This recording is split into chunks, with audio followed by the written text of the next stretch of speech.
OnTour provides fun and extensive customization options available from the Options menu via both the Jukebox and Selfie Booth buttons. The Selfie Booth menu provides a complete list of all band cards within the game. The button at the top of each card displays either Default to denote that the default image is selected as provided with the game originally, or displays the path to the image you have selected to fill in the face of the card. Clicking on this button will take you to a window which allows you to select a new image for the card. The right side of this window is a file browser. The long bar-like button lists the path to the current folder. Clicking on it will show you all of the folders within this folder as opposed to the images being displayed. To the left of this is a button to click to go up one in the file tree. Below the preview image is a button to cancel your changes, a button to return to the default card face, and a button to apply any changes you may have selected. The Jukebox menu works almost exactly the same way as the Selfie menu, only instead of assigning images to the faces of cards, you are assigning music to the consequence cards. There is only one main difference on the Jukebox file selection screen in the form of a small button which allows you to click to preview the sound file. Players can also use the Edit Title screen to change the song title that appears on the card. First, we'll take a look at the interface of OnTour and the game board.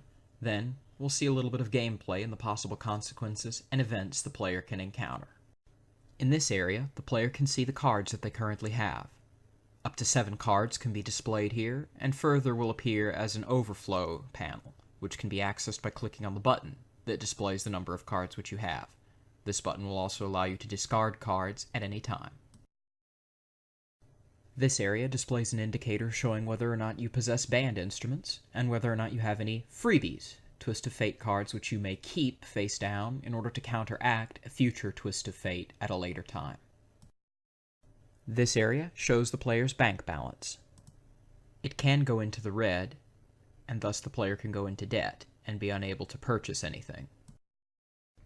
This area displays information on the player's opponents, including their van image, bank balance, how many cards they have, and whether or not they possess band instruments. It also shows the elapsed game time, the target game time, and the type of game. This is the band deck. This is where all band member cards that are undealt will sit. This is the Twist of Fate deck. This is where consequence cards reside. This is the stage space. This is the player's goal. Your job is to reach the stage space while possessing band instruments and 5 alike band member cards. That is to say, 5 band member cards of the same color. When active, just as in life, in this game, it's about having the winning combination of luck and foresight. Do you have what it takes to go on tour?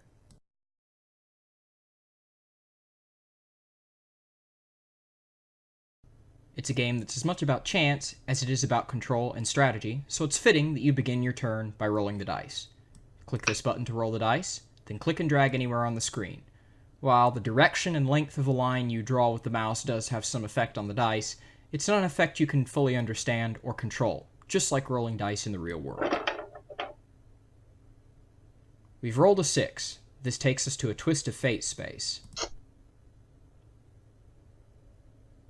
Whenever you land on a Twist of Fate space, you'll draw a Twist of Fate card. The same goes for any of the AI players. In any case, you'll see this screen, which pauses the game and gives you a chance to evaluate the effects of the card.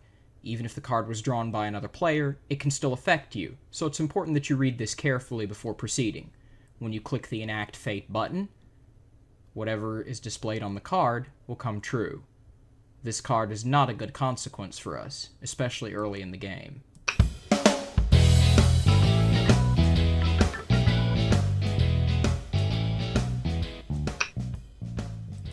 We will be forced to select 2 cards to discard. I've chosen to discard cards that are not of a kind because we're trying to collect 5 of a kind before we get to this stage in order to win. All the other players will now roll the dice, move to the appropriate space, and suffer the appropriate consequences. In this situation, it looks like I might want to go straight for the stage space, if at all possible, and win the game, but this is impossible. Not only do I need these 5 cards alike, but I also need band instruments. This means I'd need $10,000 to buy at landing on the space, or $20,000 if passing by, and a lot of things could happen between here and here to deprive me of band cards or funds.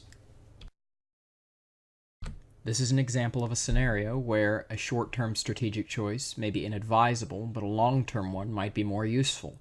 These two forks in the road lead to other forks. Going right provides us with two other possible choices.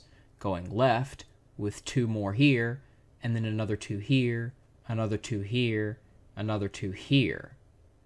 This means that there's quite a plethora of ways this could go long-term, depending on our choices. Turning left certainly looks more interesting. Turning right is probably safer.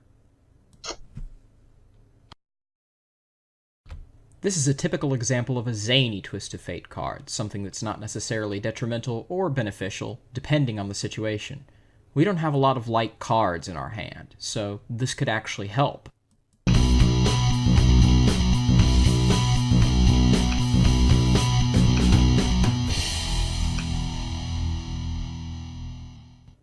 Just as in real life with a card game or a board game, these cards are kept face down so that we can't tell what we're drawing. Each of these selections does represent a specific card in the AI player's hand, but we won't know which ones until we draw them. This is an example of a case where you may wish to flirt with fate and the odds in order to avoid a guarantee of a more serious consequence. The busted space would lose $200 times a dice roll and lose our next turn, whereas this Twist of Fate could be either beneficial or detrimental. We'll roll the dice this time. But it doesn't work out to our advantage at all. This is an example of a positive consequence space. Online trading is paid off for us. We'll receive $1,000 times whatever number we roll on the die. Let's hope for a high one. 3. Not particularly great, not terrible. We now have 10 cards. 4 in overflow here indicates that they can't all be displayed in the right-hand pane. We'll be forced to discard some of these at the beginning of our next turn. We're now being forced to discard cards. We must discard 3 in order to get down to the minimum required. We want to try to keep 5 of a kind, though, and purple is obviously our closest suit, whereas black, green, and blue all only have 2 cards. We'll discard 1 of each to diversify. We can now roll the dice again and continue our turn. Sometimes, certain Twists of Fate and board spaces will require you to trade cards. This is one of the possible screens you may see. We must trade 1 card left and 1 card right. We'll trade a green and a purple, since we want to keep light cards as we're trying to build a hand. In summary, On Tour is a game of strategy and of fate. Twists of Fate and Twists of Hate, as players work to spite each other via the consequences they can control, or to better themselves, even at the expense of other players. Sometimes, you're simply prey to the winds of mercy, landing on a consequence space because of a bad roll, or picking a Twist of Fate that isn't particularly good for you. Other times, you get very, very lucky, and sometimes, occasionally, you have the foresight to pick and determine your own fate. Just as in life, in this game, it's about having the winning combination of luck and foresight. Do you have what it takes to go on tour?